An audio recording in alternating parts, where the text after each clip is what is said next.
तो क्या आज़ादी सिर्फ जंजीरें टूटने का नाम है, या फिर यह एक ऐसे संघर्ष की कहानी है जो इंसान के दिल, धैर्य और आत्मसम्मान से शुरू होती है। आज हम आपको एक ऐसे इंसान की सच्ची और प्रेरणादायक कहानी सुनाने जा रहे हैं जिसने 27 साल जेल की सलाखों के पीछे बिताए, लेकिन नफ़रत को कभी अपने दिल में कैद नहीं होने दिया। यह कहानी है एक ऐसे व्यक्ति की जिसने अन्याय के सामने घुटने नहीं टेके, जिसने रंगभेद जैसी अमानवीय व्यवस्था के खिलाफ आवाज़ उठाई और जिसने यह साबित किया कि सच्ची आज़ादी बदले से नहीं, बलिदान और क्षमा से मिलती है। यह सिर्फ एक इंसान की कहानी नहीं है, यह एक लंबी यात्रा है, डर से साहस तक, कैद से स्वतंत्रता तक और अंधेरे से उम्मीद की रोशनी तक।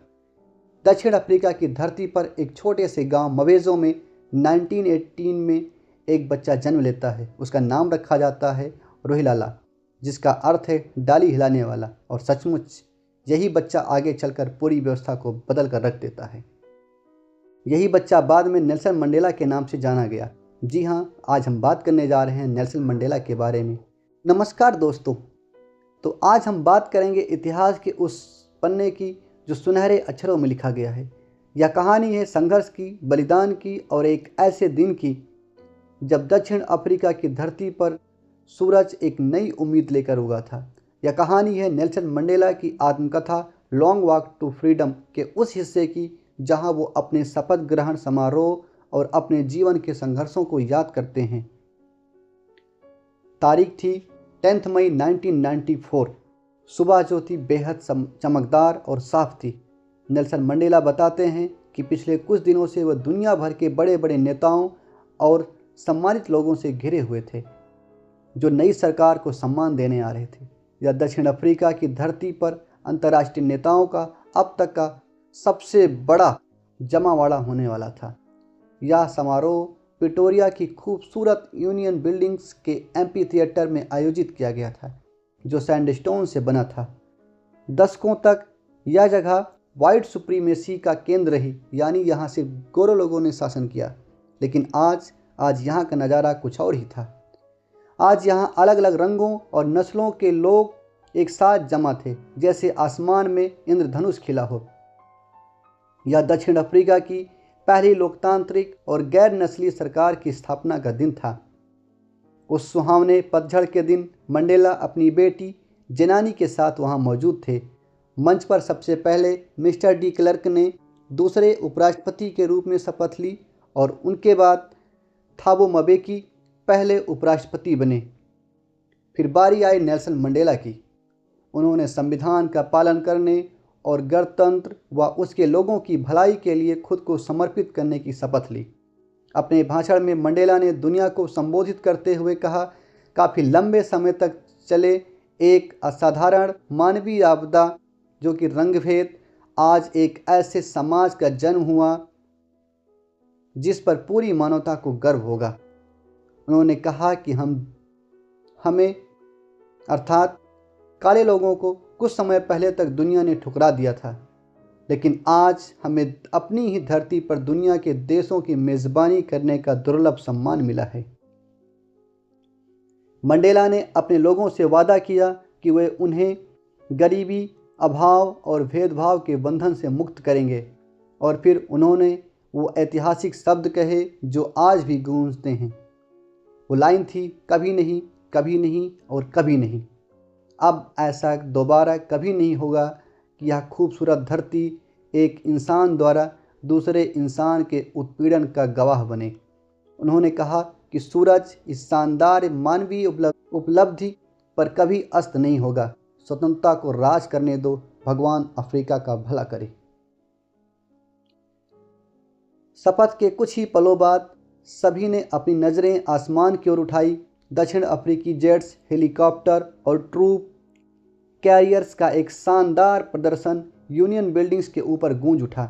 यह केवल मिलिट्री की ताकत का दिखावा नहीं था, बल्कि यह लोकतंत्र के प्रति मिलिट्री की वफादारी का सबूत था।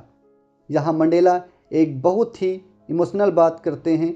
वो कहते हैं कि कुछ ही पल पहले डिफेंस फोर्स और पुलिस के बड़े बड़े जनरलों ने जिनकी छाती रिबन और मेडल से सजी थी, उन्हें सैल्यूट किया और वफादारी की कसम खाई। मंडेला वो दिन अभी भी नहीं भूले कि कुछ साल पहले इन्हीं अफसरों ने उन्हें सैल्यूट नहीं किया बल्कि उनको गिरफ्तार किया था। अंत में इम्फाला जेट्स ने दक्षिण अफ्रीका के नए झंडे के रंगों काला, लाल, हरा, नीला और सुनहरा कलर का धुआं छोड़ा। उस दिन 2 राष्ट्रगान गाए गए, गोरे लोगों का नकोसी सिकेलेल आई अफ्रीका और काले लोगों का पुराना गान डाई स्टेम। मंडेला जानते थे कि आज भले ही उन्हें धुन और शब्द याद न हो, लेकिन जल्द ही वे इसे दिल से याद कर लेंगे। उस दिन मंडेला इतिहास के बोझ से भर गए थे। उन्हें याद आया 20वीं सदी का पहला दशक, जब एंग्लो बोर वार के बाद गोरे लोगों ने काले लोगों के खिलाफ रंग भेद का क्रूर सिस्टम खड़ा किया। यह ढांचा दुनिया के सबसे अमानवीय समाजों में से एक बना। लेकिन अब 20वीं सदी के आखिरी दशक में जब मंडेला खुद 80 साल के हो चुके थे, वह सिस्टम हमेशा के लिए ख़त्म हो गया। मंडेला कहते हैं कि यह दिन हजारों लोगों के अकल्पनीय बलिदान से आया है। ऐसे लोग जिनके कष्टों को कभी गिना नहीं जा सकता। उन्हें उस दिन महसूस हुआ कि वे उन सभी अफ्रीकी देशभक्तों का निचोड़ हैं जो उनसे पहले चले गए। उन्हें दुख है कि वे उन वीरों जैसे Oliver Tambo, Walter Sisulu, Yusuf Dadoo को धन्यवाद नहीं दे सके और न ही उन्हें वो देख सके जिनके बलिदान ने ये सब आज हासिल किया है। मंडेला का मानना था कि जुल्म की गहराई ही चरित्र की ऊंचाई पैदा करती है। इन महान लोगों ने उन्हें सिखाया कि साहस का मतलब डर का ना होना नहीं है, बल्कि डर पर जीत पाना है। बहादुर वो नहीं जो डरता नहीं, बल्कि वो है जो उस डर को जीत लेता है।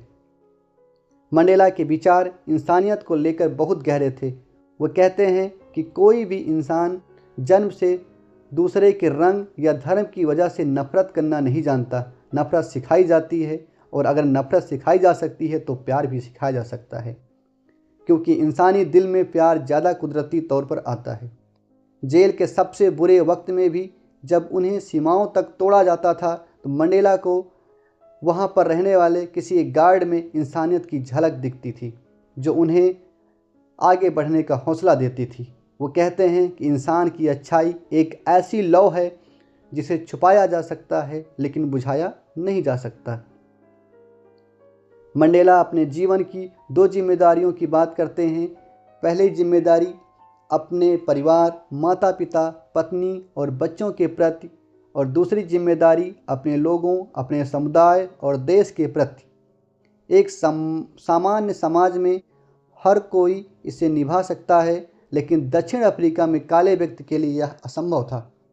वहाँ अगर कोई काला व्यक्ति स्वाभिमान से जीने की कोशिश करता तो उसे परिवार से अलग कर दिया जाता और एक अकेले की ज़िंदगी जीने को मजबूर कर दिया जाता था। मंडेला ने जब अपने लोगों की सेवा करने की कोशिश की तो उन्हें एहसास हुआ कि वह एक बेटे, भाई, पिता या पति का फ़र्ज नहीं निभा पा रहे हैं। मंडेला बताते हैं कि वे आज़ादी की भूख के साथ पैदा नहीं हुए थे, क्योंकि बचपन में उन्हें लगता था कि वे आज़ाद हैं।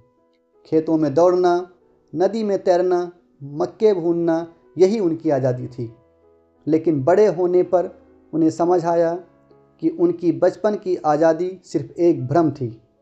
धीरे धीरे उन्होंने देखा कि सिर्फ उनकी ही नहीं, बल्कि उनके जैसे दिखने वाले हर व्यक्ति की आज़ादी छीन ली गई है।